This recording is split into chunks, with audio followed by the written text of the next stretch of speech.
Daniel didn't start out as a prophet. He started as a prisoner, a young man taken from Jerusalem when Babylon crushed the city and carried its brightest minds into exile. The empire didn't just conquer land, it conquered identity. Names were changed, language was replaced, culture was rewritten. Babylon didn't ask Daniel to deny God right away. It offered him success first, education, influence, power. But behind it all, a quiet demand whispered through those marble halls. Become one of us. This is where the real story begins. Not with miracles, but with a decision. Daniel chose not to be reshaped.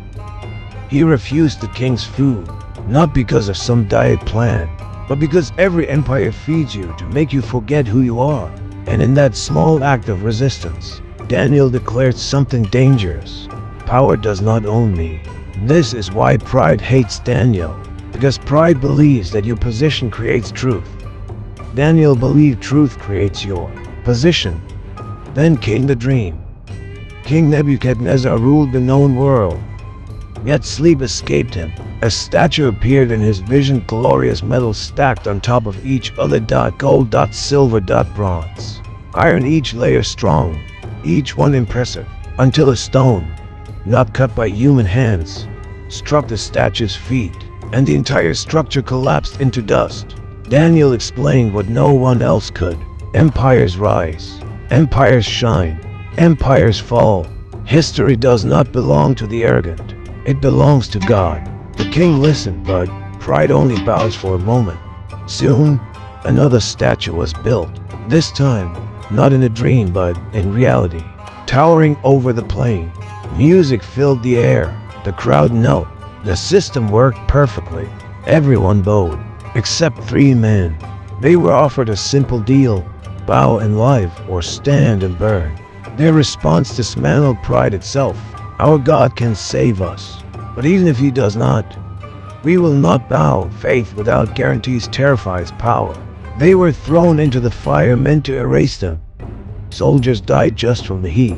The flames raged. And yet, inside the furnace, something impossible happened. They were not alone. A 4th figure walked among them, untouched by what was meant to destroy. The fire obeyed a higher authority. Pride believes, for it proves its dominance. Faith reveals who commands the fire. Nebuchadnezzar saw it, but pride has deep roots. Later, the king dreamed again. A massive tree fed the world until it was cut down by a decree from heaven. Daniel spoke carefully, but truthfully. The tree was a king himself. His arrogance would cost him his sanity. And it did. Nebuchadnezzar fell from reason into madness until he learned the lesson history keeps repeating. Authority is borrowed. Power is temporary. God is not. Then, Babylon fell in a single night. A new king, a new empire, but the same old pride. Belshazzar mocked the sacred, drinking from holy vessels, as if God were just entertainment. And suddenly, a hand appeared, writing a judgment on the wall. Weighed, measured, found wanting. That night, Babylon collapsed. Daniel survived every single regime because he never worshipped one. Under the Medes and Persians, Daniel rose again, not through ambition, but through consistency. And that consistency exposed the jealousy of lesser men. They couldn't find any corruption in him, so they attacked his prayer. A lawless sign. No one could pray to any god but the king. Pride always demands worship. Daniel knew, and he prayed anyway. Not loudly, not defiantly, just faithfully. That night, he was thrown into the lion's den. Darkness closed in. The sound of breathing surrounded him.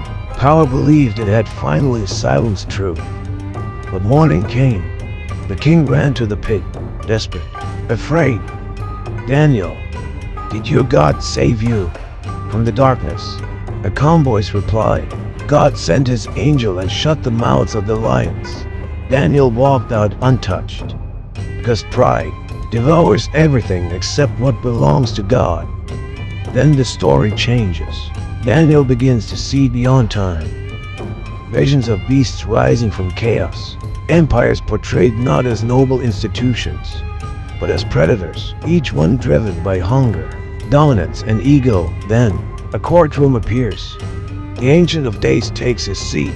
Books are opened. Judgment is rendered. And one like the Son of Man is given a kingdom that will never, ever fall. Here is the final blow to pride. Empires rise from chaos. God's kingdom descends from authority. Daniel ends not as a conqueror, but as a witness. A man who outlived kings, outlasted systems, and saw the truth behind history's curtain. And the message remains painfully relevant.